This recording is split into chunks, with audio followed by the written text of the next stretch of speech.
Il y en a qui font 30 ans, 40 ans au pouvoir, alors que le peuple ne fait pas ça. C'est ça. C'est le cas de notre pays, non? Depuis 35 ans, ça a changé. C'est toujours le PCT, le PCT. Vous êtes sûr que tous les Congolais essaient de faire que le PCT dirige le pays.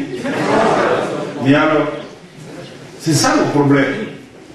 Si on avait accepté l'alternance démocratique, il n'y aurait pas eu la guerre de 97. Si on avait accepté le changement politique, l'échange, la différence, il n'y aurait pas eu les événements de 59, de 63, etc., les dates, on peut aussi citer des dates, jusqu'à y compris la mort de Bobby, il n'y aurait jamais eu ça. Voilà pourquoi nous disons, mettons fin à cette façon de voir les choses pour que la paix revienne. Mais c'est facile. Vous avez élu un président, on vous élit pour 7 ans. Mais si au bout de 7 ans, nous voyons qu'il n'y a rien, qu'est-ce qu'on fait? Mais alors, mais c'est ça que nous voulons. Ce que moi je veux, c'est ça. Je suis élu, au bout de 7 ans, ça ne va pas.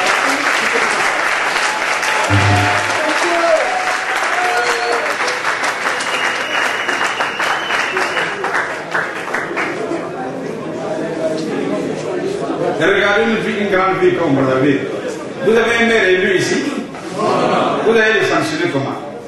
À Brazzaville, il y a la boue partout, il n'y a plus de rue. Les embouteillages dont vous souffrez, c'est même pas le nombre de voitures. Hein? Comment on appelle ça? Les demi-terrains ou quoi là. Ce n'est pas le vouloir du peuple. Est-ce que vous pouvez changer de maire facilement ici? Que ce soit dans les arrondissements, dans le niveau central, vous pouvez changer de maire. C'est ça qu'on ne veut plus. Le maire de Mongali est élu par les habitants de Mongali. S'il ne fait rien pour Mongali, à la prochaine échange, on lui dit quittez. Vous n'êtes plus notre maire, on élit quelqu'un d'autre. C'est ça que nous voulons. Hein? À Makelekele, j'ai mon petit frère qui est toujours maire là-bas. Vous l'avez élu?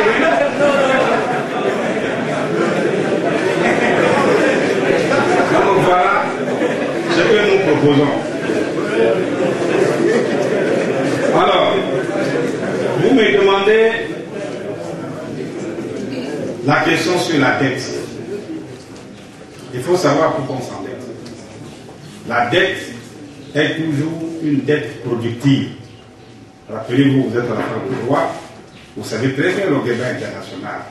Ce qui apprennent le keynésianisme, quand il dit qu'il faut le déficit budgétaire pour financer l'économie, c'est une dette. Vous faites un déficit, le déficit on le couvre par la dette. Soit une dette monétaire, parce que vous avez créé la monnaie en supplément, soit en allant emprunter l'argent à l'extérieur. Mais tout ça doit être productif, c'est-à-dire il y a un cycle. Il faut que ça soit injecté dans l'économie, et au bout du cycle, ça produit des valeurs qui permettent de rembourser, et ça crée des richesses supplémentaires. Ce n'est rien d'autre que ça. Mais quand quelqu'un ne comprend pas ça, il ne peut pas vous expliquer, il ne peut que s'endetter avec moi. Mais,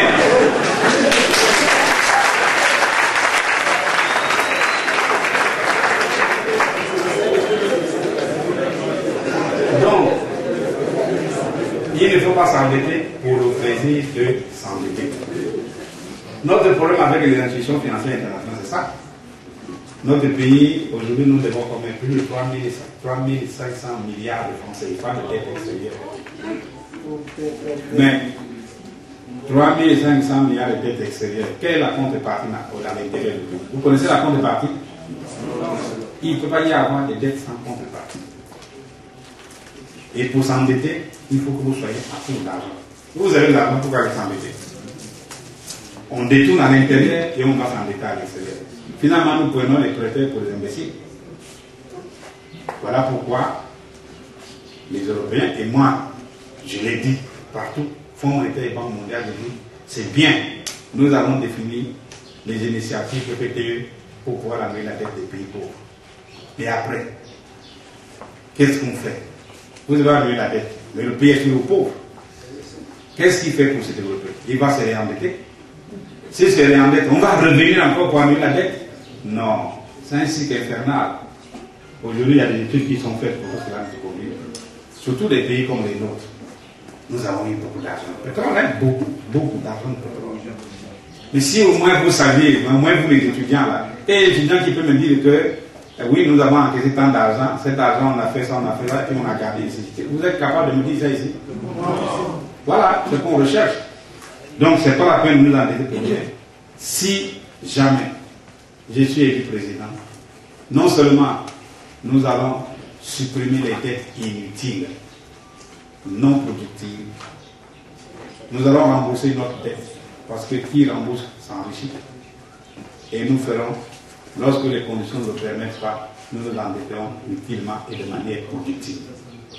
On ne s'endette pas pour aller faire des fêtes. Vous voyez? Enfin, on est avec les étudiants, je ne vais pas aller plus loin que ça. Vous verrez, quand vous serez dans la vie active, que c'est une honte pour notre pays. Mais, je prends simplement un exemple. Vous voyez, non? On a fait une municipalisation accélérée à Saint-Étienne. C'est ça, non? Voilà, prenons le thème Cameroun qui griffe, municipalisation accélérée. Deux d'entre vous qui ont été à Pointe-Noire, ils ont vu la ville de Pointe-Noire. Qu'est-ce qu'on a apporté à Pointe-Noire en termes de patrimoine? Rien du tout. Moi, j'ai pris l'avion, je suis parti à Pointe-Noire 3 mois après la municipalisation pour voir un peu si Pointe-Noire avait changé. Je suis rentré d'ici. Mais c'est ce qui se passe sous nos yeux. Nous sommes à 1 an et demi ou 2 ans de municipalisation à Brazzaville. Quel changement vous avez eu? L'aéroport de Mayamaya? L'aéroport de Mayamaya, c'est une catastrophe. Nous allons mettre 180 milliards de francs CFA à insérer l'aéroport entre les maisons, alors qu'on aurait pu construire quelque chose de moderne ailleurs. Et dans quelques années, on va dire, non, cet aéroport n'est pas bon, il faut l'enlever. C'est pas ça? Maintenant, qui a dit que ça coûte 180 milliards? Personne n'a audité pour savoir si c'est réellement le prix. Bon, donc, le problème de la dette, moi, ma vision de la dette, vous voyez apparaître la vision de la dette. Mon problème, c'est que la dette doit être active et productive. Et on ne doit pas s'endetter pour s'endetter. Et il y a un seuil à ne pas dépasser. C'est ce qu'on appelle la spirale d'endettement. Dès que vous dépassez un certain seuil, vous ne travaillez que pour rembourser la dette. Vous ne pouvez plus travailler pour vous-même. Donc il faut éviter. Voilà pourquoi on dit que les gens qui dirigent les États doivent non seulement avoir la connaissance réelle, il faut qu'ils aient la compétence et en même temps un esprit fertile. Ce n'est plus l'ancien temps, ce n'est pas le muscle qui doit venir diriger le pays, mais c'est l'intelligence. Voilà. Je crois que vous êtes satisfait sur l'affaire de la dette. Hein? Mais quand il serait un peu libre, peut-être que je pourrais vous faire une conférence sur la dette. À l'université Marie-Bondi. Comme ça, on pourrait parler technique. Mais d'ores et déjà, voilà. Et ce n'est pas loin de la conception ni du Fonds monétaire et de la Banque mondiale. Les gens nous aident à nous endetter pour créer une dynamique de croissance. Et c'est par la croissance qu'on crée des recherches supplémentaires qui amènent le pays à rembourser ses dettes et à s'enrichir. La philosophie de base au Fonds monétaire et à la Banque mondiale, c'est celle-là. Voilà pourquoi on signe les accords. Quand nous courons là, depuis longtemps, derrière le programme PPT, l'IPPT, on court derrière ça. Le fond, c'est celle-là. Et pourquoi est-ce qu'on n'arrive pas à avoir le programme? Parce que nous sommes très endettés, mais nous avons beaucoup d'argent. Et chaque fois que le Fonds monétaire vient ici, il y a dissimulation d'argent. Ils ne savent pas pourquoi il manque l'argent. Vous allez gagner tant, vous nous déclarez tant, mais la différence est où? Ah, si c'est ça, on ne vous enlève pas la dette. Voilà pourquoi ça traîne. Ne suivez pas les gesticulations que vous voyez à la télévision. Nous avons signé avec le Fonds monétaire. Pour l'instant, on n'a pas le programme. La seule raison fondamentale, c'est la mauvaise gestion des finances publiques. Parce qu'on ne sait pas où va l'argent du Congo. Comment donner un programme à un pays qui gère mal ses finances publiques? Dans un pays où les courages sont la règle. Voilà, c'est ça. Pourquoi voulez-vous cacher l'argent et vous demandez aux autres de vous prêter? Ça ne se fait pas, soyons logiques.